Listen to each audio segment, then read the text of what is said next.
అనంతమైన లోకాలను సృష్టించిన భగవంతుడే ఈ జగత్తుకి ప్రభువు. ఆయన సృష్టి మానవ మాతృడి అవలోకనకి రాదు. మహర్షులు సైతం అనంతమైన జ్ఞానంతో ఏ లేసమాత్రమో తెలుసుకుంటారు. సామాన్య వ్యక్తికి, జితేంద్రియుడైన ఋషికి తేడా ఏమిటి? ఋషి కోరికలను జయించినవాడు, అందువల్ల అతడికి భయక్రోధాలు అనుభవంలోకి రావంటారు పండితులు. మనిషి కోరికల స్థావరం. కోరికలు తీరనప్పుడు అసహనం ఆ స్థానాన్ని క్రోధం ఆక్రమిస్తుందంటాడు శ్రీకృష్ణ భగవానుడు.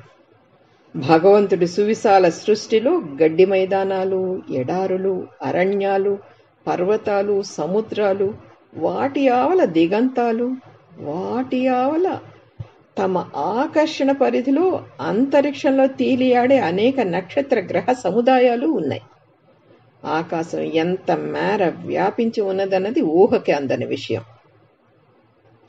జీవించి ఉండే ప్రాణులకే కాదు, ప్రాణం లేని వస్తువులకు సైతం వార్ధక్యం, బలం కోల్పోవడం, వినాశం ఉన్నాయంటారు తత్వజ్ఞులు. వార్ధక్య మరణాలు అణువుకి సంబంధించిన భౌతిక లక్షణాలు.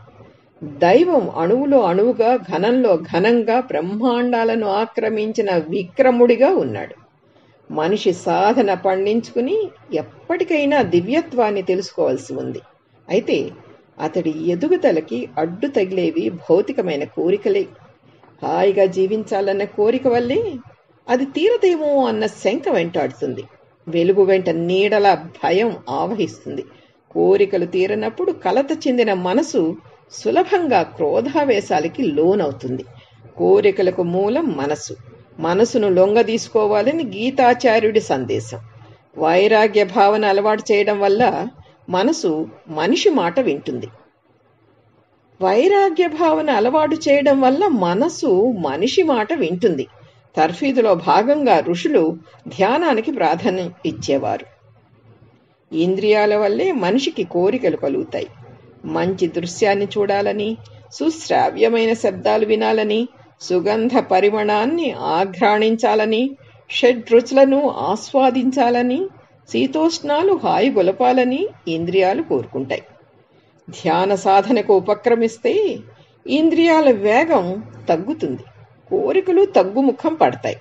సాధారణ వ్యక్తులు ధ్యానంలో ఉన్నప్పుడు ఇంద్రియాల వేగం తగ్గడాన్ని తెలుసుకుంటారు. కోరికలు తగ్గించుకున్న వారికి అవి తీరడం లేదన్న మనస్తాపం ఉండదు. మనిషిని భయం ఆవరించినప్పుడు దాన్ని ఎదుర్కోలేక తనపై తనకే కోపం కలగవచ్చు. శరీరం జాగ్రత్తావస్థలో ఉన్నప్పుడు ఇంద్రియాలు పనిచేస్తాయి. ధ్యాన సమయంలో, నిద్రలో ఆ అవసరం ఉండదు.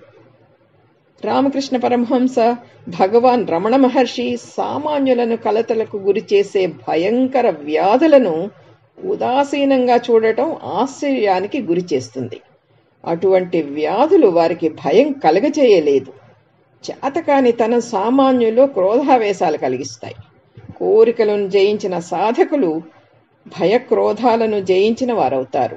ఆ దిశగా ఆధ్యాత్మిక సాధన సాగిన జిజ్ఞాసులు పరిపూర్ణ ఆనంద స్థితికి చేరుకోగలరన్న సందేశాన్ని భగవద్గీత మనకి అందిస్తుంది. దీన్ని శ్రీ గోపాలుని రఘుపతిరావు గారు రాశారు. కోరికలు, భయక్రోధాలు అంటూ ఆయనకి నమస్సుమాంజలు.